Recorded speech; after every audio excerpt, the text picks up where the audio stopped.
Good afternoon, everyone.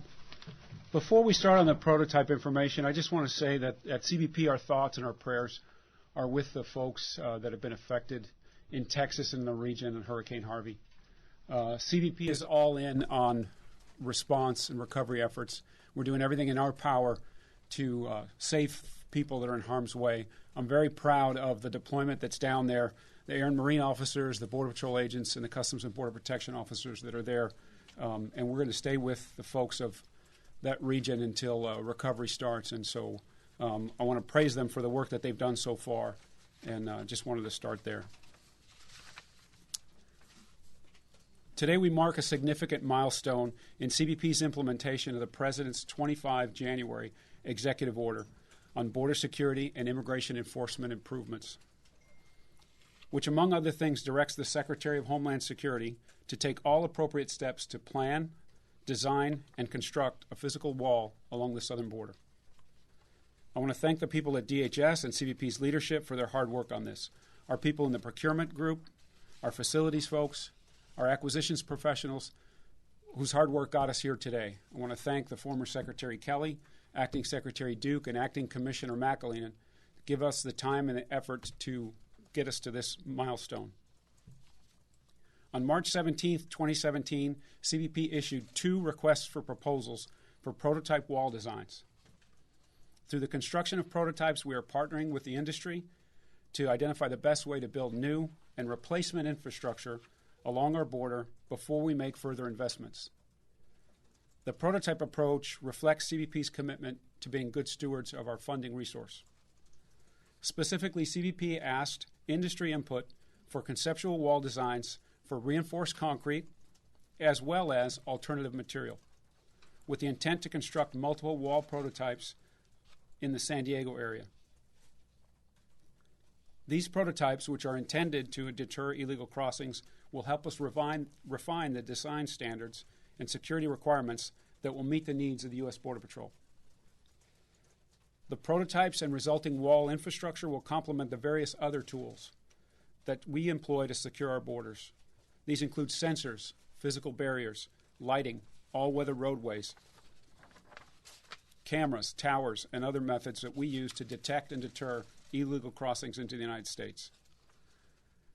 After a thorough review and evaluation, CBP has awarded prototype construction contracts for concrete designs for the following companies: Cadell Construction Company, LLC, of Montgomery, Alabama; Fisher Sand and Gravel, doing business as Fisher Industries from Tempe, Arizona; Texas Sterling Construction Company, Houston, Texas; W.G. Yates and Sons Construction Company, Philadelphia, Mississippi. Awards for other than solid concrete prototypes are anticipated to be announced next week. In all, CBP expects to oversee the construction of 4 to 8 prototypes. Completion of the prototype construction is expected within 30 days after the issuance of the notice to proceed with construction. CBP's final selection of designs will take place after a thorough review and evaluation of the prototypes. Before I wrap, I want to emphasize that this prototype wall construction is part of a wide range of tools and technologies that we employ as part of a tremendously broad and far-reaching effort to secure the homeland. That effort and the mission depends on one thing: the continuing dedication and unwavering courage of the U.S. Border Patrol. These brave men and women have always been and will always be our nation's front line. We owe them a debt of gratitude for their commitment to protecting our country. I'd like to take your questions. I'm going to use the list I have here. Let's start with Steve Denon, Washington Times. Can you say anything? So you have the money for these. Can you say anything about how big the prototypes are going to be, what the footprint is going to be, what your the testing is going to look like? The prototypes are designed to be 30 foot long as well as up to 30 feet high.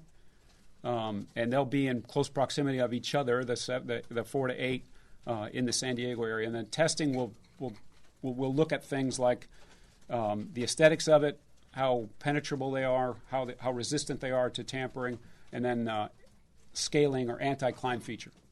Can you give it the testing for breaching? I mean, are you going to put explosives up against it? Are you going to try and cut through it? What is that going to look like? The testing team will look at what sort of the common things that we are challenged with now, small tools, hand tools. I don't think we're using any ballistic kind of things.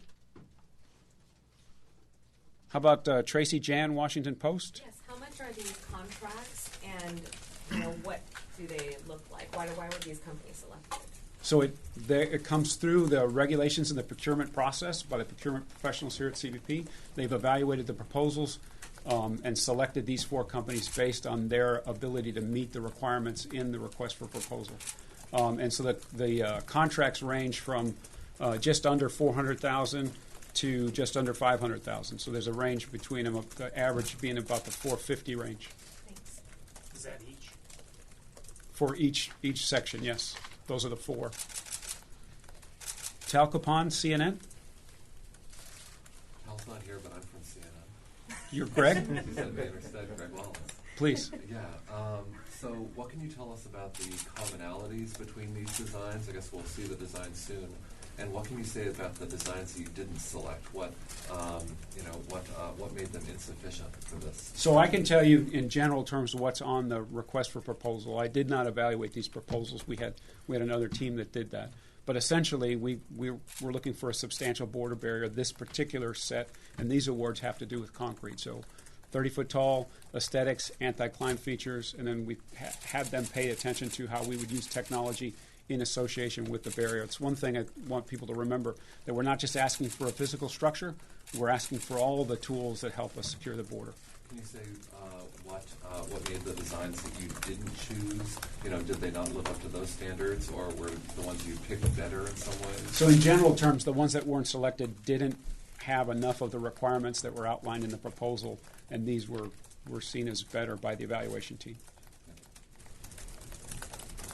Ron Nixon, New York Times. Sir, you mentioned that this is the walls, but there are other tools. Could you talk about what those other things are in addition to this? So agents need this impedance and denial. It slows people from crossing the border. But they also need an enforcement zone, so they need access to the border. So that's all-weather roadways. And then they want detection. They want situational awareness. They want cameras and sensors that allow them to cue their own response so a law enforcement response can be had. So all those things have to be combined in the proper mix to make it work. Thank you. Yeah, let's give a sense. We've got some illustrations of what the enforcement zone looks like. And so in simple terms, if this is the border, then you have a primary barrier here, you have an enforcement zone, and access on both sides, and then access to the border itself. So in its perfect form, that's what it looks like in sort of a semi-urban area. Let's look at the next. And then that's what it would look like in the rural. It's a rural enforcement zone. But you can see where these letters are. That's where, the illustrations for cameras, sensors, lighting, and then access is key. You've got to have agents on the ground in that space in order for it to be effective. Just It looks back like to they're the slats urban area. on those. I'm sorry? Could you go back to the urban area? Sure.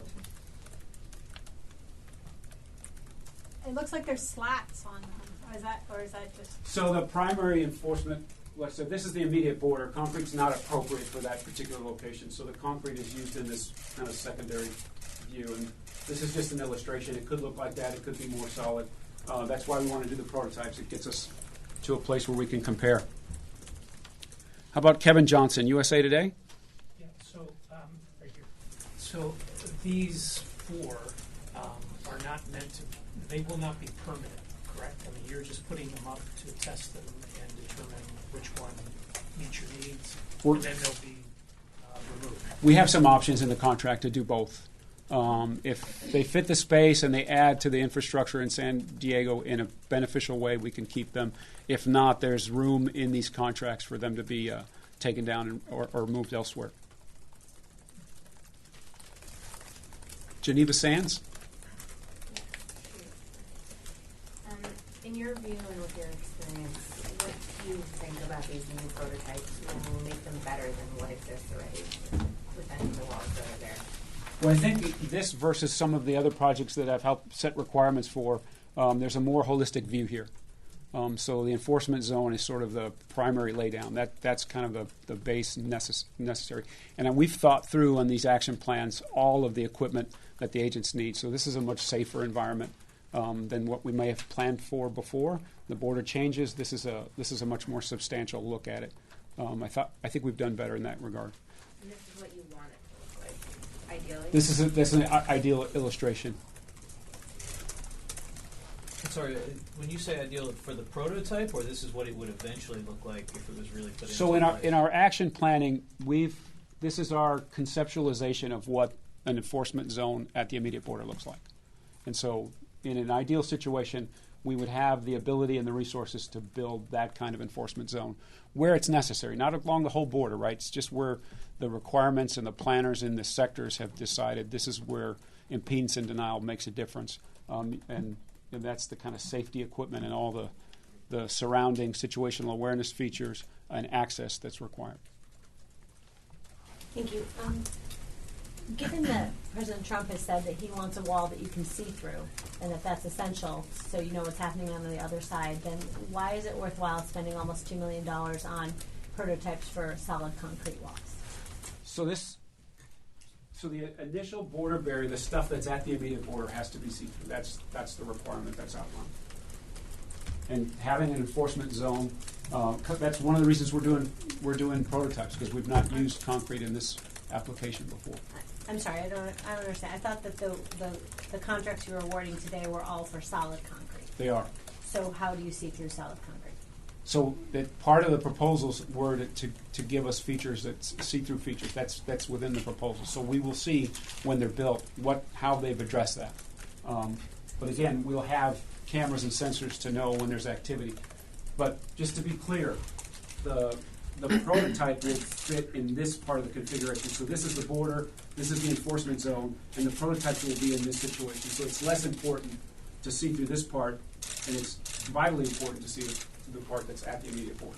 So and that's Mexico on the top? Yes. And that wall right there is the see-through wall. Is that At the immediate border, the enforcement zone. What's the design for that, or are there proposals to design that? So that's already in the toolkit.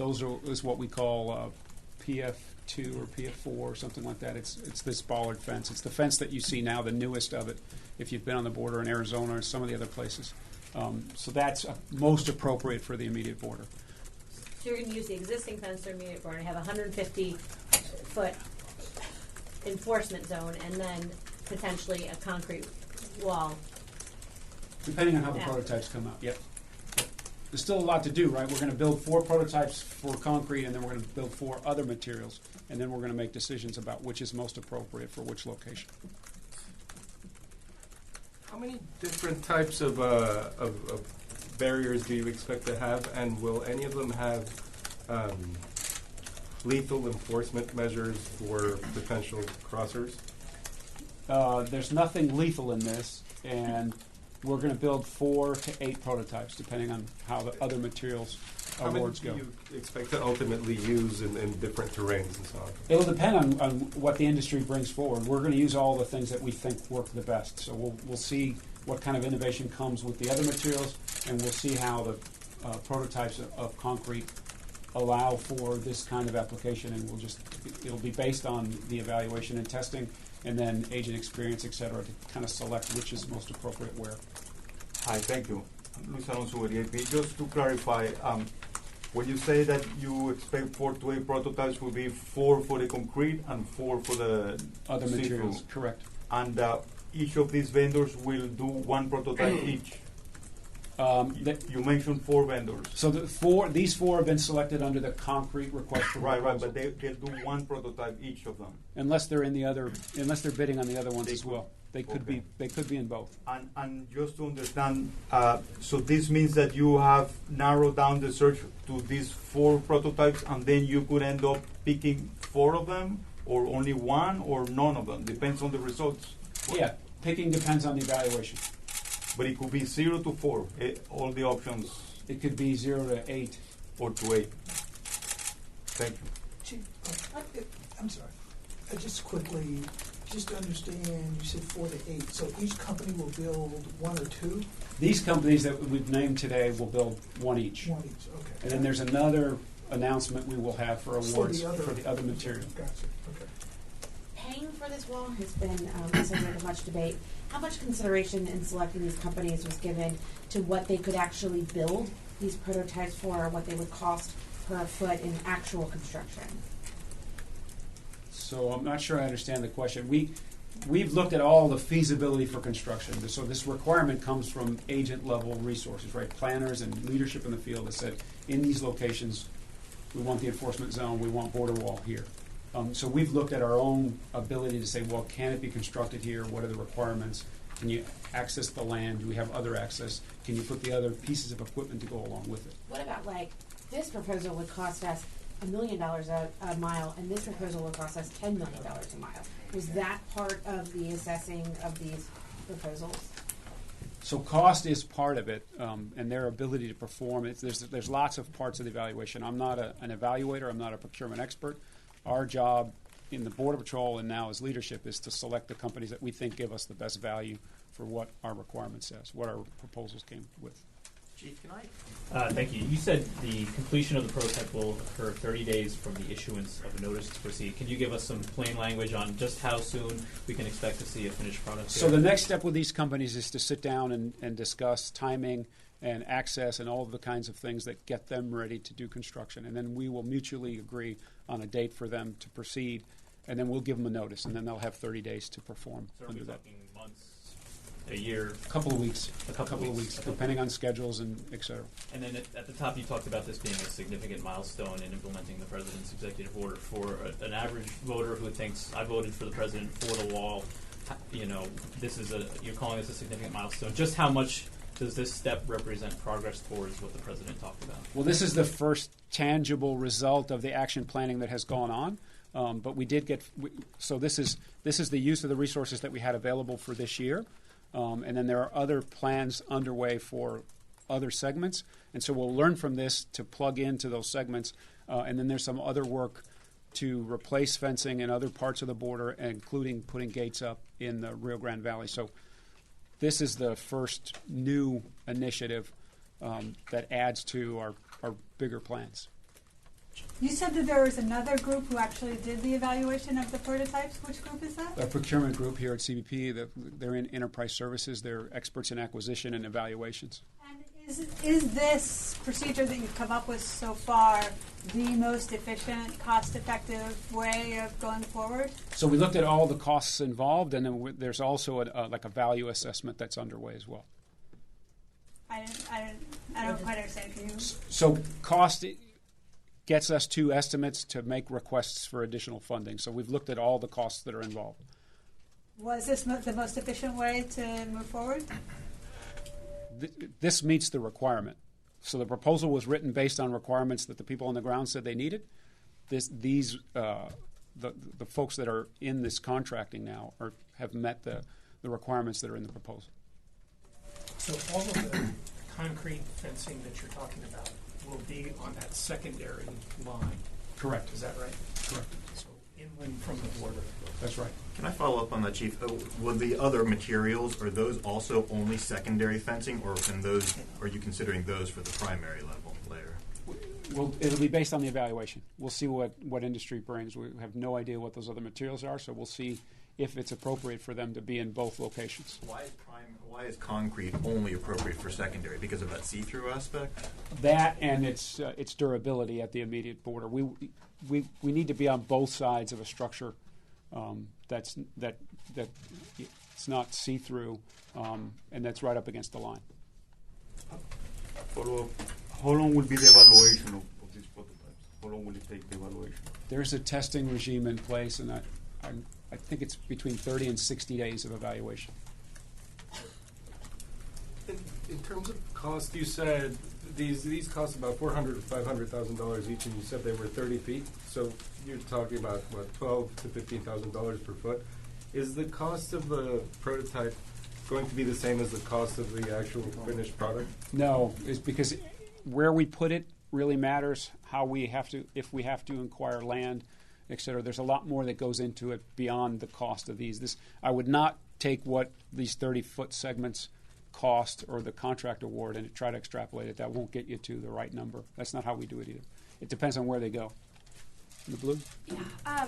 The process of notifying these vendors and choosing them had been delayed several times, and I'm just wondering if you can touch on what measures have been put into place to ensure that, you know, from here on out, this process isn't going to continue to see these constant delays. I mean, you know, I believe that CBP had put out a statement in May saying that they wanted to start construction on these in June. We're now entering September, so has there been any discussion on moving forward and making sure that this is something that's being done in a timely fashion? And We're fully committed to doing it the right way as quickly as possible, but there are things that cause delays, and then this last delay was based on a protest that another contractor had that was cleared by GAO.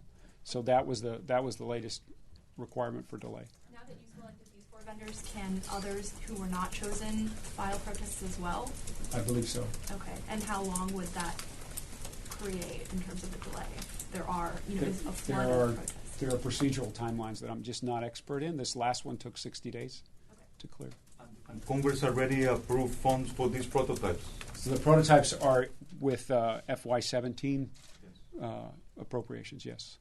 Do you know how much, but for these concrete wall prototypes, do you know like what percentage of the order you expect to put the concrete, or not the prototypes, but the actual wall? So we have a general sense of requirements in each of the locations, and we have our own priorities for those requirements.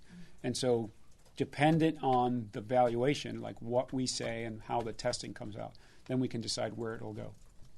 So you don't know yet, though, what percentage you plan on doing The concrete type and the versus amount. the other than concrete? Right, so the type and the amount depends on our own evaluations. And when do you expect to have those evaluations done? Approximately 2 months after the building is complete, after construction is complete. Okay, and you said that there is there's a certain date from which they have 30 days to complete the prototypes? There's a formal process in the contract called notice to proceed to construction. Once they have that notice officially from the government, they'll have 30 days to perform. So when are they expected to get that notice? After we discuss schedules and decide on a mutually understood date. I have one question. I'm sorry if you already answered this. As part of these prototypes, they include the sensors that you're looking for? In the proposal, we asked them to pay attention in their descriptions to how technology could be composited within these prototypes. So things like conduits, things like you know, camera mounts, those kinds of things were part of their proposals, but they won't have the actual equipment in them. Understood. Thank you. We have time for one more question. Time I get a 2-part question. One is, well, that's the timeline. I don't know if you addressed that. I know it's been pushed back to winter. Do you have a solid idea of when they'll start building, when they'll finish? I don't know if I missed that somehow. And then 2, do any of these companies have experience building something like a border wall? I don't know the backgrounds of the companies. We're going to do this as quickly as we can while maintaining all the requirements that we have. So we want to do it as fast as possible. We think it's in a couple of weeks to get started. All right, thanks everybody. If you have additional questions, I'd be happy to follow up with you.